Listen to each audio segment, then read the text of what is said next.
Why did Blake Lively call the show another marketing machine? Why does Leighton Meester think that the new show is, quote, so 10 years ago? And why did Penn Badgley call out the show for its white privilege? Blake Lively as Serena Vanderwoodson.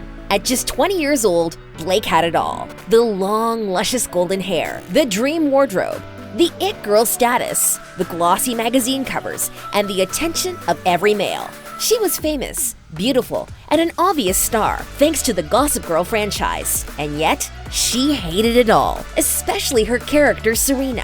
While every teen girl tried to copy her boho fashion sense and ability to keep men under her spell, Blake was crumbling under the pressures of playing a character she didn't actually like. Sitting with Allure magazine, the actress shared, quote, "I would not be proud to be the person who gave someone the cocaine that made them overdose and then shot someone and slept with someone else's boyfriend." In fact, she often described portraying the ever-loved Serena Vanderwoodson as personally compromising. According to reports, Lively often felt she wanted to put out a better image for the youth and fans that were watching. So what do you do when the world is obsessed with a character that you hate playing? You take a break from the spotlight, and that's exactly what Lively did. For a few years, the blonde-haired starlet focused on motherhood and raising her daughters with husband Ryan Reynolds. And now that she has returned to the Hollywood scene, she worries about the environment that the new Gossip Girl cast will be working in. "It didn't really feel like acting much," Lively said in her interview with Vanity Fair. "It felt like we were in the center of a marketing machine, a cultural pop phenomenon. Yes, our former carefree it girl was just spotted calling out the franchise for its toxicity and ability to turn the cast members into cultural experiments. And Lively wants no part of it. So while we would all love to see Blake play Serena one last time, don't count on it, or even talk about it to Blake." When asked by E! News about the reboot, she responded, "I think it is happening. I don't know. I'm not a producer. I'm not involved. You've got to call them. Pretty cold, huh?" We think it's safe to say that she isn't a fan of the reboot, how it portrays certain characters, or the environment created on set. Leighton Meester as Blair Waldorf. She was a lovable villain, a fashion icon, and the ultimate queen bee. But being a TV series royal didn't shelter this star from the dark side of Gossip Girl. Meester often complained about the exhaustion that she felt whilst on set and how the network essentially owned the actress and her time. "I would get there at 5 a.m. and leave at 8 p.m. A lot of days, I didn't see the sun," she said. In fact, the actress wasn't even asked to return for the show's reboot.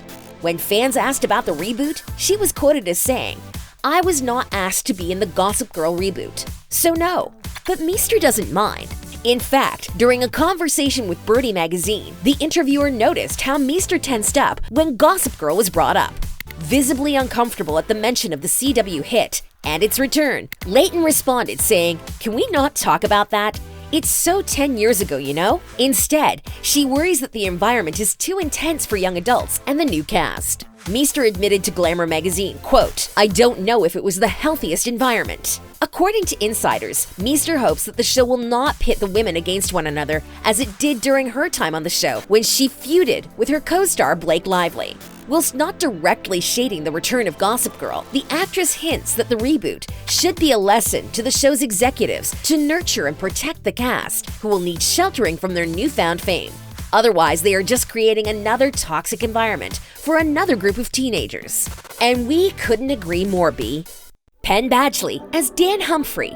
What do you do when Hollywood only sees you as a character that harbors a very dark side? How do you prove that you are capable of portraying characters other than sociopaths? These are questions that continue to haunt Penn Badgley.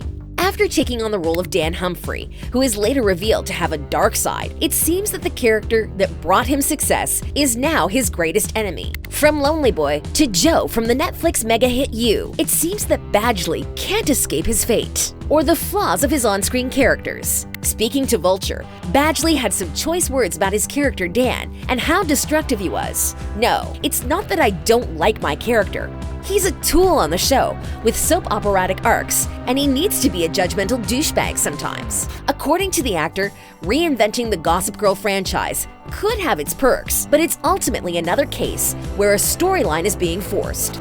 That has been my problem with television. You start seeing something real, and it eventually becomes Against all odds, how do these 6 people still hang out every day? He shared. And with the constant comparisons to his on-screen character, it seems that Badgley has had enough of the franchise. Penn also continues to call out the show's marketing team for portraying images of white privilege. In a tweet, Badgley voices his embarrassment at the show's depiction of spoiled white kids. LOL, we are reclining on New York City. I'm posted up like it's a futon. Talk about an image of white privilege. So while Penn recognizes the opportunities that the show gave him, it's clear that he worries that it ultimately parades the privileges of the Upper East Siders, which he believes is politically and racially insensitive. We think it's safe to say that fans of the show will have to rewatch the original Gossip Girl series if they're hoping to see Lonely Boy on their screens again. Ed Westwick as Chuck Bass. From total bad boy to hotel mogul and love-struck teen, Westwick has had girls enchanted from the minute he graced our screens. While his sexy smolder, witty charm, and rebellious nature had many fans swooning, that doesn't mean he is ready to return to his famous role. And quite frankly, he doesn't believe that anyone should return to Gossip Girl either. According to the actor, Gossip Girl has seen its glory day and should be left alone. In an interview, Westwick was asked about his thoughts on the show and what it would be like to return, and his answer was just as blunt and unfazed as we would expect from Chuck Bass. It's played out, man. It's done. But in the same way that Chuck was constantly drawn to attention and scandal, Westwick is drawn to the money. And his return to the show is dependent on just that. In an interview, the actor shared what would motivate him to return to his role as Chuck Bass.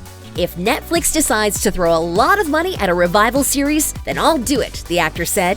Noticing how the show could help generate some necessary funds, Westwick decided to use the famous franchise to his benefit. Earlier this year, the actor took to Instagram to make a major announcement. He captioned the post, "Got a little something for you. Tomorrow, 1 p.m. Hint, XOXO. This obviously added fuel to the potential reboot possibility, but he quickly surprised fans, announcing a new line of face masks with the XOXO logo, rather than news of a cast meetup. When asked if the XOXO masks had anything to do with his interest in joining the Gossip Girl reboot, he reminded his followers of the current political climate. As a strong advocate for the Black Lives Matter movement, according to the actor, doing the show or even talking about it seemed insensitive given the current climate. He noted that a GG reboot would be a great distraction, but that this was not the time for distractions. Westwick concluded his post saying, "It is important we focus on the issues at hand and do what we can to help, even if we think it's something small." So much like his original cast members, returning to the Upper East Side isn't something Westwick plans on doing again. Chase Crawford as Nate Archibald.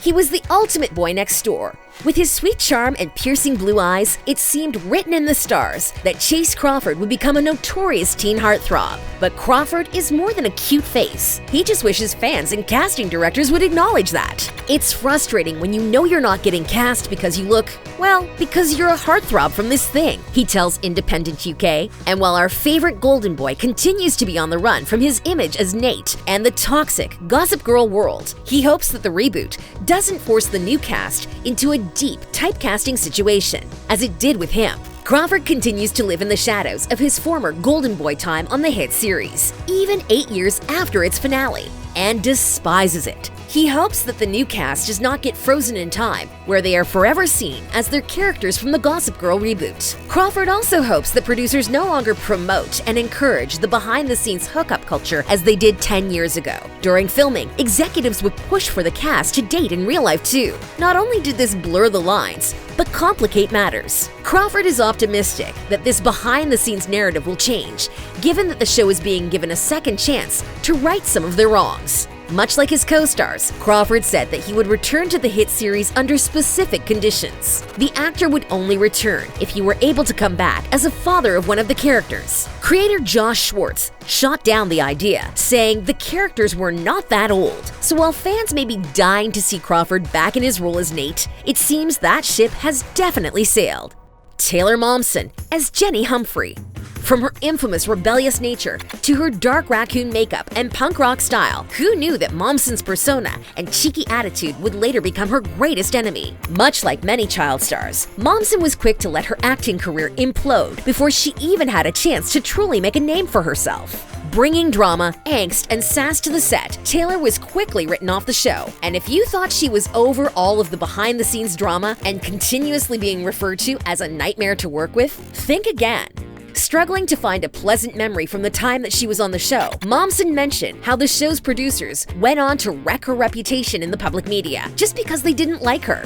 In fact, in an interview with Riverfront Times, Momsen quickly snapped at an interviewer who asked the singer how she felt about the show. "I see Gossip Girl as my childhood, to be honest," she shared. She later went on to voice her frustration at the mere mention of Gossip Girl. "I'm not looking to go back to it. I keep saying, how many #1 hits do you have to have before people stop asking about acting? Because I've had 3 at this point, and I still get asked about Gossip Girl." So while many would love to see the return of the one and only Jenny Humphrey, it's clear that Momsen hated the environment that she was in and has no interest in the reboot, its new storylines, or its new fresh-faced cast members. What are your thoughts on the original cast members' opinions of the reboot? And will you be tuning in to watch the latest season? Let us know in the comments section below. And as always, thanks for watching.